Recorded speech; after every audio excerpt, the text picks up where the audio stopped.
আমরা এসে গেছি ওয়াটারফলসে। তোমরা দেখো কি সুন্দর করে জলটা। হাই, আমরা নেমেছি গাড়ি থেকে। এটা হচ্ছে যেখানে আসছি এটা হচ্ছে বিনায়ক মন্দির। বিনায়ক মন্দিরে আসছি আমরা। দেখো ঢুকতেই এটা একটা দৃশ্য বেশ সুন্দর। যতক্ষণ এই জুলুকে থাকবো ততক্ষণ এই শীতে কম্বলের তলায় মানে ঢুকে উঁকি ঝুঁকি মারতে হবে। কি বুঝলি? এসছি মোরা ঘর ছেড়ে গো, তাই বলে কি সকাল হবে না গো। মুখটা দেখে বুঝতেই পারছো বেবি, এক চোখ দেখিও না, দু চোখ দেখাও। এই তো তো মুখ দেখে বুঝতে পারছো ঘুমটা রাতে কেমন হয়েছে, বুঝতেই পারছো। যাই হোক, তোমরা কিন্তু নীরবে একটু কান পেতে শোনো যে পাখির কলতানে কত মধুর লাগছে এই সকালের মুহূর্তটা। তবে পাহাড়ি এলাকায় বৃষ্টি বলো আর বরফ গলা জল পড়ো, তবে সকালবেলাটা পড়ছে। এখন বাজে প্রায় 5টা থেকে 5:30টার মধ্যে হবে। বৃষ্টির আওয়াজ মানে বৃষ্টি পড়ছে আর এদিকে পাখির ডাক। সকালবেলা ঘুম থেকে উঠে এখানে বসে মনোরম সৌন্দর্য দেখার জন্যে মানে কি বলবো, মিস করে যেতাম যদি না আমি সকালে ঘুম থেকে উঠতাম।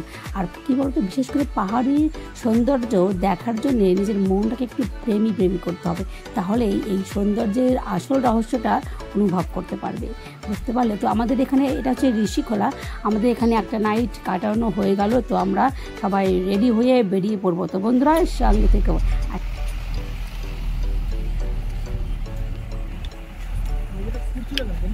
আমরা ঋষিখোলা থেকে এখন গাড়ি ছাড়ছি। আর প্রথম যাচ্ছি কোথায় দাদা? रंगोली मार्केट। रंगोली मार्केट। विनायक मंदिर पहले। विनायक मंदिर पहले जाएंगे। हाँ, रंगोली विनायक मंदिर।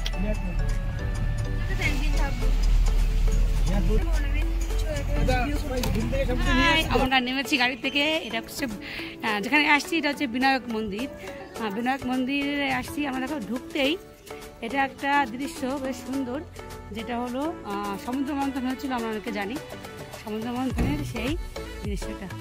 আর ওই যে মাঝখানে ভোলানাথের মূর্তি, মানে ওই বিষপান পড়েছিল, আমরা তাও জানি সেই মূর্তিটা বেশ সুন্দর। বেশ সুন্দর একটা পরিবেশ আর কি। আর চলো আমরা ভিতরে যাব। ভিতরে বিনায়ক মন্দির আছে, প্রভুকে দর্শন করব, মানে গণেশ মূর্তি আমরা যেটা বলি, গণেশ মূর্তি দর্শন করবো। চলো গণেশ দাদাকে দর্শন করবো। চলো আমরা ভিতরে যাই। বিনায়ক মন্দিরে প্রবেশ করার ঠিক বাঁদিকেই হনুমানজির মন্দির। তো চলো আমরা আগে সংকটমোচন মহাবলী হনুমান, পরম ভক্ত শ্রী রামচন্দ্রের পরম ভক্ত হনুমানজিকে দর্শন করে তারপরে যাব আমরা বিনায়ক মন্দিরে। তো আমার বেবি কিন্তু গাড়ির মধ্যে চুপচাপ থাকলেও কোথাও নামলে একটু সময় কাটালে কিন্তু বেশ মস্তি, মানে খুব মজা করে আর কি। তো চলো দুজনকে একটু ভিডিওতে নিলাম। ওরা ভেবেছি আমি ফটো তুলছি বুঝি, এখন তো আমি তো ভিডিও করছি। তো চলো আমরা মন্দিরের ভিতরে প্রবেশ করব। তোমরাও আমার সঙ্গে চলো, গণেশজিকে দর্শন করবে। আর সত্যি কথা কি, আমি বুঝতেই পারছিলাম না ঠিক ক্যামেরাটা কোথা থেকে শুরু করব। দেখো প্রত্যেকটা জায়গাতেই উপর নিচে দুপাশেই মানে সব জায়গাতেই গণেশজির মূর্তি এত সুন্দর করে সাজানো রয়েছে। মানে আমি ভেবেছি যে খুব সুন্দর করে তোমাদেরকে দেখানোর চেষ্টা করব, মানে ক্যামেরা বন্দি করার চেষ্টা করব, কিন্তু একটু দূরে ছিল তো অতটা আমি নাগাল পাচ্ছিলাম না। মানে যাই হোক অনেকটা দূরে, কিন্তু সুন্দর লাগছিল দেখতে অরিজিনালি। তো প্রত্যেকটা জায়গাতেই গণেশজির মূর্তি সুন্দর করে বসানো রয়েছে, এত ভালো লাগছিল তোমাদেরকে কি বলবো। যাই হোক আমি কিন্তু গণেশজিকে গণেশ দাদা বলি, বিনায়ক দাদা। তো ভগবানকে যে যেমন রূপে যেমনভাবে স্মরণ করবে বা ভক্তি করবে, ভগবান তাকে তেমন রূপেই আশীর্বাদ করবে আর কি। যাই হোক, তো তোমরা সবাই মানে প্রণাম করো আর কি আমার গণেশজিকে। তো সত্যি কথা কি, মন্দিরে গেলে কিন্তু অ্যাকচুয়ালি সত্যি ভালো লাগে আর মনটা খুব শান্ত হয়ে যায়। আর এখানের মন্দিরের পরিবেশটাই এমন, আর মন্দিরের গুণটা বৈশিষ্ট্যই এমনই হয় যে মন্দিরে গেলে মনটা সত্যি শান্ত হয়ে যায়, কোথায় যেন স্থির হয়ে যায়, আর যেন অন্য কোনো চিন্তার মাথায় আসে না। তো অদ্ভুত সুন্দর লাগছিল মন্দিরের কারুকার্যটা, আর খুব সুন্দর করে মানে মূর্তিগুলো বসানো রয়েছে, মানে অদ্ভুত সুন্দর লাগছিল এক কথায়। তো চলো বন্ধুরা, মোটামুটি বাইরে থেকে দেখে মনে হচ্ছিলো যে ভিতরটা অন্ধকার, তবে ক্যামেরায় কিন্তু অতটা মনে হচ্ছে না। তবে চলো বন্ধুরা, ভিতরে আমরা দেখলাম, এবার বাইরের ভিউটা তোমাদেরকে দেখাবো আর আমিও দেখবো, আশা করছি তোমাদের ভালো লাগবে। তো চলো আবার চলে এলাম হনুমানজির মন্দিরে, বেশ সুন্দর করে মানে সাজানো রয়েছে একদম। এটা হচ্ছে বাইরেটা, মন্দিরের বাইরেটা থেকে ভিউ।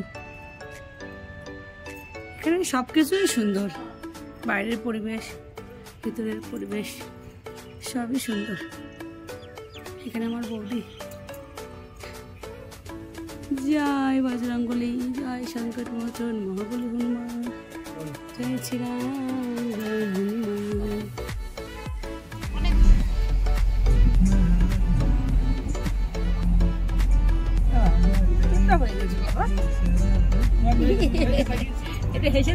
বাবানকে দেখে বুঝতেই পারছো ওর মুড চেঞ্জ হয়ে গেছে। যাই হোক, তবে দূরপাল্লা জার্নিতে গাড়ির মধ্যেই অনেকটা সময় কেটে যায়। বাবান কিন্তু আমার কোলেই ছিল, সারাক্ষণ আমার গাড়িতে আমার কোলেই বসেছিল, আর আমাকেও অতটা মুভমেন্ট করতে হয়নি দেখে আমিও বেঁচে গেছিলাম। কারণ আমার কিন্তু প্রাইভেট কারে একটু লং জার্নি করলেই মোটামুটি বুঝতেই পারছো কি হয়। তো আমি সাইড থেকে, ও আমার কোলে আছে দেখতে পেলে আমি কিন্তু সাইড থেকে ভিডিওটা করছিলাম আর কি। তবে আমরা কিন্তু এখন যাব রঙ্গলি মার্কেট। তো এখন বেশ প্রখর রোদ্দুর, সকালে যেমন ওয়েদার দেখছিলাম তাতে করে এখনের ওয়েদার সে কোনো মিল নেই, প্রখর রোদ্দুর আর কি। পাহাড়ি এলাকায় কিন্তু সমস্ত কিছু সুন্দর, দেখো আকাশের রঙটাও যেন একটু অন্যরকম, মানে আকাশের চেহারাটার জন্য একটু অন্যরকম। আর এদিকে গাছপালা তো আছেই, এমনকি এখানকার বিল্ডিংগুলো মানে ছোটো ছোটো একতলা দোতলা তিনতলা যাই বলো, এত কালারফুল বিল্ডিংগুলো, মানে অদ্ভুত সুন্দর। এমন কালারফুল আমাদের ওদিকে মানাবে না, কিন্তু পাহাড়ি এলাকায় কিন্তু কালারফুল বাড়িগুলো ঘরগুলো কিন্তু অদ্ভুত সুন্দর মানিয়ে যাচ্ছে, দেখতেও সুন্দর লাগে, ঠিক কিনা বলো?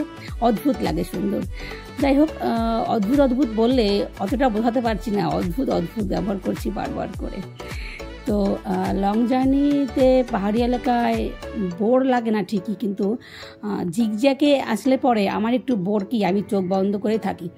তবে এখন বেশ ভালো লাগছিল, বেশ গাড়িটাও বেশ সুন্দর চলছিল, আর আশেপাশের পরিবেশটাও খুবই সুন্দর। আমরা কিন্তু উপর দিক যাচ্ছি, দাদা বলছিল আর আমার হাজবেন্ড বলছিল যে আমরা 14,000 ফিট উপরে উঠবো। বিশ্বাস করো আমার কিন্তু মনের মধ্যে অনেকটা ভয় ছিল, কারণ বুঝতেই পারছো আমার তো একটু সমস্যা আছে, তোমরা কেউ জানো কি না। তো উপরে উঠছি, মনে হচ্ছিল যে গাছপালা বোধহয় একটু একটু করে কম হয়ে যাচ্ছে কিনা। যতই উপরে উঠছিলাম আমার কিন্তু ভয়টা ততটাই বাড়ছিল। তবে গাড়ির মধ্যে অতটা মুভমেন্ট তো করতে হয়নি, যেহেতু পাপান আমার কোলে বসেই ছিল, সেজন্য মোটামুটি আমি চুপচাপ শান্ত ছিলাম, আর ভালোভাবে মোটামুটি জার্নিটা করতেও পেরেছিলাম।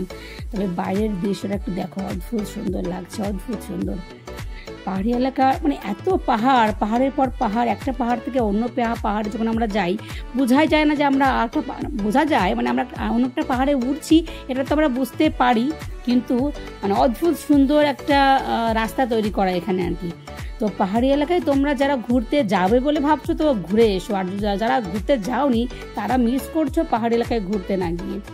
তবে বন্ধুরা আমরা কিন্তু এখন যাব রঙ্গলি মার্কেট। যা রোদ্দুর, রঙ্গলি মার্কেটে গিয়ে কী করবো তা জানি না, তবে চলো। এই তো এসেছি আমরা রঙ্গলি মার্কেটে। রঙ্গলি মার্কেট কিছু কেনাকাটা হয়তো করেছি, কিন্তু লাস্টে আমরা এখানে আইসক্রিম খাচ্ছি। আইসক্রিমটা বেশ ভালো লাগছিল, কারণ ওদেরটা খুবই গরম গরম ছিল। আমরা এসে গেছি ওয়াটারফলসে, তোমরা দেখো কি সুন্দর করে জলটা যাচ্ছে, ওই দেখো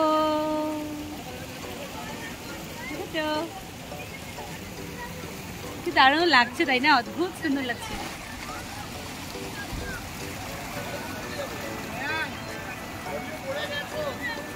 ওই যে আমার দাদা উঠেছে উপরে,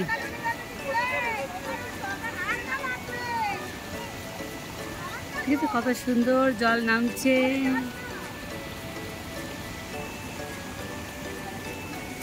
জল নামছে, জল নামছে। ওই যে পাপান আর আমার হাজব্যান্ড আসছে, হাতে কার বক্সটা গাড়িতে রেখে আসিনি। ওই জলটা নেমে নেমে এদিক দিয়ে আসছে, দারুণ লাগছে না?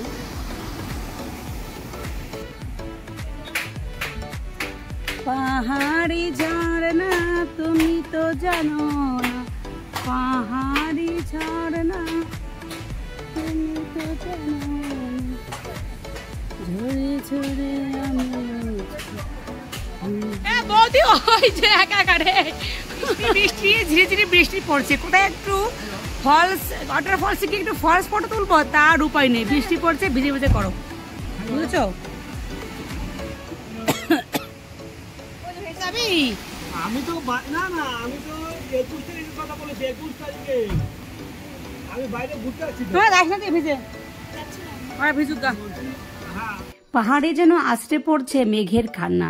তবে এখানেও এমন বৃষ্টি দেখে মনে হচ্ছিল আমি বুঝি আমাদের ওখানেই আছি, মানে আমাদের বাড়িতেই আছি আর কি।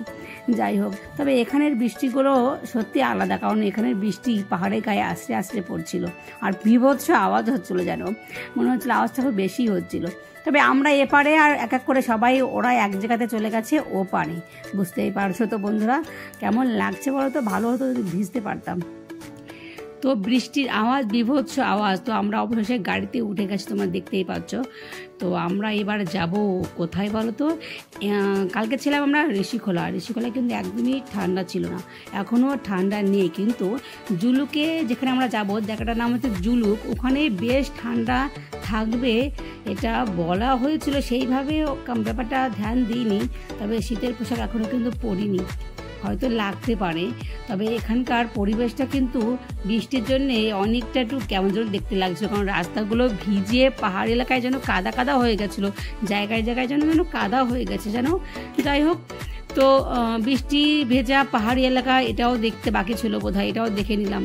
তবে আমরা অনেকটা রাস্তা পেরিয়ে এলাম, গাড়ি চললে যেন থামতে চায় না বাবা। পাহাড়ি এলাকায় যেন এটা ধরা বাঁধার টাইম, 3টের আগে যেন আর একটা হোমস্টে থেকে একটা হোমস্টে যাওয়াই যাবে না 3টের আগে, এমন একটা ব্যাপার। মানে ঠিক লাঞ্চ টাইমের আগে গিয়ে আমরা অন্য একটা হোমস্টে গিয়ে পৌঁছাবো। যাই হোক, তো সারাদিন আমরা সকালে ব্রেকফাস্ট করে বেরিয়ে পড়ি, এরকম একটা ব্যাপার। আর আমরা ঠিক লাঞ্চের আগে আমরা হোমস্টে পৌঁছে যাই। তো অবশেষে আমরা প্রায় পৌঁছে যাচ্ছি, বৃষ্টিটা অনেকটা থেমে গেছে, বুঝতেই পারছো। পাপান কিন্তু শান্ত আছে, ও ঘুমায়নি কিন্তু কথাও মুখ থেকে বেরায়নি। ও মানে ঝিমঝিম আসলে ও সকালে না খেয়েই বেরোচ্ছিল।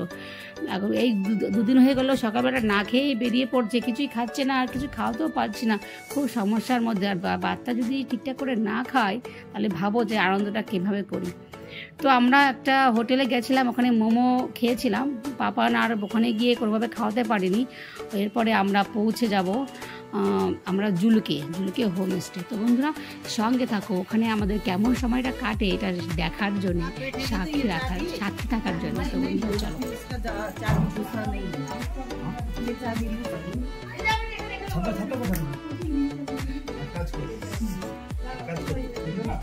হ্যাঁ, এটা আমাদের রুম বাবা।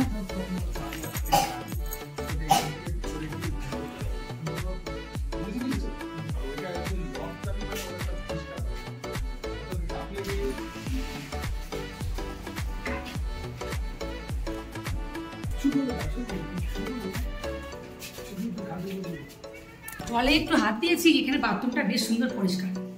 জলে একটু হাত দিয়েছি, জলে আমার 2 হাত যেন বরফ হয়ে গেছে। গিজার আছে, আমার হাজবেন্ড তারপরে আসলো, গিজারটায় গরম জল দিয়ে হাতটা একটু আরাম লাগছে। 2 হাত মনে হচ্ছে কাঁপা শুরু করেছে। তো লাঞ্চ দিয়ে গেছে, আমি এখন ভিআইপি, আমাকে ঘরে রুমেই লাঞ্চ দিয়ে যায়, তার কারণ আমি বেবিকে নিয়ে তো যেতে পারি না, এই জন্যে সবাই ওরা একসাথে লাঞ্চ করে, ডিনার করে, আর আমি একা ঘরের মধ্যে বসে খাই। যাই হোক, কি খাচ্ছিলাম বাবা? চকলেট। আর খাবো না, আমি এখন লাঞ্চ করবো বাবা। চকলেট খুলছে, খাচ্ছে, টেস্ট করছে, আমার মুখের মধ্যে পড়ছে। ভাবছি কি চকলেট খাবো নাকি আমি এখন লাঞ্চ? হচ্ছে দুপুরবেলাতে ডিম, বুঝতে পারছো, একটা সবজি আছে, এই হচ্ছে বেবির খাবার, আলু সিদ্ধ, ডাল, ভাত, বুঝলে? এই দেখো আমার বাবা চকলেট খুলে নিয়ে এই যে বসেছে। বাবা আর চকলেট খুলো না বাবা, না আমি খাবো না, আমি লাঞ্চ করবো, ভাত খাবো এখন বাবা। দুপুরবেলায় আমি এখন ভাত খাবো বাবা, এখন আর তোমার এই বিস্কিট এই চকলেট খাবো না, তুমি সব রেখে দাও, সব কিছু রেখে দাও বাবা। আর তুমি খুলো না, এই দেখো কিনেছে এই সব, এই যে সব এখন খুলে বসে আছে। খাও, তুমি খাও, তুমি চেটে খাও বাবা। এই তো বাহ বাহ বাহ, দুই হাতে দুটো খাও, তুমি খাও বাবা। কামড়ে খাও, একটু চুমু করে খাও, একটু কামড়ে খাও। এখন হচ্ছে বাজে কটা দেখি, ধরে নাও প্রায় 4:30 থেকে 5:50 বাজে। তো আমরা কোথায় আসছি?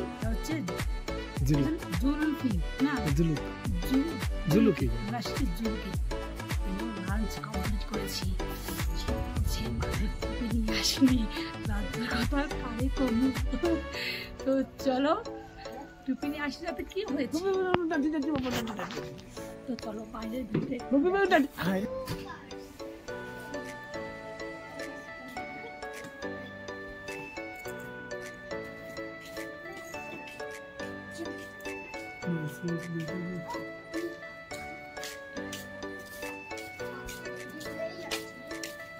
ভালো আসছে না, ভালো আসছে। ঠিক আছে।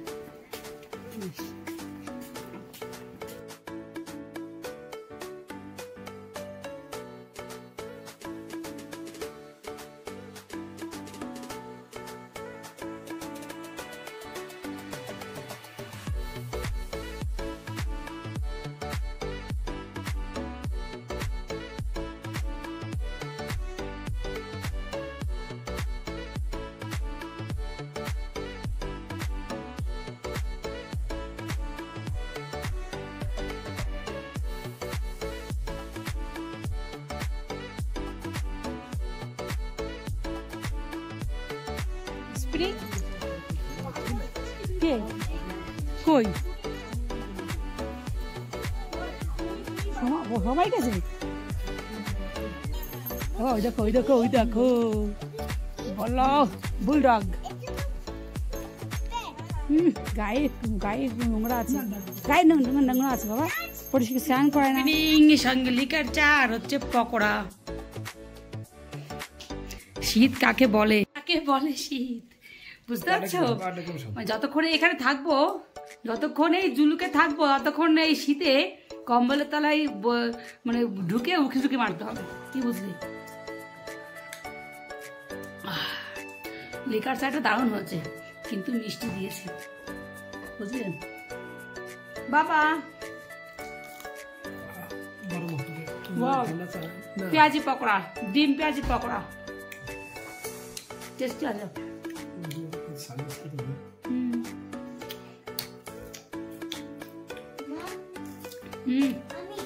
লেবু দিয়ে লিকার চা, একটু মিষ্টি ছিল যদিও, তো চা আমাদের চাট দিয়ে ভালোই কেটেছে, মানে পকোড়া দিয়ে আর কি। তো এটা হচ্ছে এখানকার রান্নাঘর, এখানে বসে ব্রেকফাস্ট লাঞ্চ ডিনার সবাই করে। যাই হোক, তো আমি এসছি এখানে একটা বিশেষ জরুরি কাজ, তো তার চক্করে আমি একটু ক্যামেরাটা যেহেতু হাতে রয়েছে, তো কি আর করা যায়, বুঝতেই পারছো, ক্যামেরাটা দিয়ে বেশ মোটামুটি তোমার রান্নাঘরটা দেখে বুঝতে পারছো কত প্রাইস, কত মিডিল, কত কিছু পেয়েছে। তো পাপানের জন্য একটু দুধ নিলাম, আমুলের দুধ, লিকুইড খাই, কিন্তু এখন কি করব, ভাত খেয়েছে অল্প, আর যদি সারাদিনে একটু একবার দুবার একবার ভাত খাচ্ছে, আর কিছুই খাওয়াতে পারছি না, জুসও খাওয়াতে পারছি না, কারণ আমাদের তো সারাদিনে অনেকটা সময় আমাদের গাড়িতেই কেটে যায়, এই জন্য আর হয় না। তো চলো দুধটা যদি খাই তো ভালো, গরম দুধ। সবাই খেয়ে দিয়ে ঘুম দিয়ে উঠেছি, বাজে এখন 10:30, বুঝতে পারছো? হাজব্যান্ড খেয়ে ঘুমিয়ে পড়েছে, আমার জন্য খাবার নিয়ে এসছে। তো বন্ধুরা চলো খেয়ে দিয়ে একদম ঘুমিয়ে পড়বো। তো বন্ধুরা সঙ্গে থেকেও, আশা করছি তোমাদের ভিডিওটি ভালো লেগেছে। হোমে আসছে রাত্রেবেলায় চিকেন, দুপুরে ডিমের ঝোল। তো নেক্সট ব্লগ দেখার জন্য সঙ্গে থেকেও আমাকে ভালোবেসে, আশা করছি কালকে ট্যুরটা ফাটাফাটি হতে চলেছে বন্ধুরা, না দেখলে মিস করে যাবে। তো বন্ধুরা সঙ্গে থেকেও দেখতে থাকো।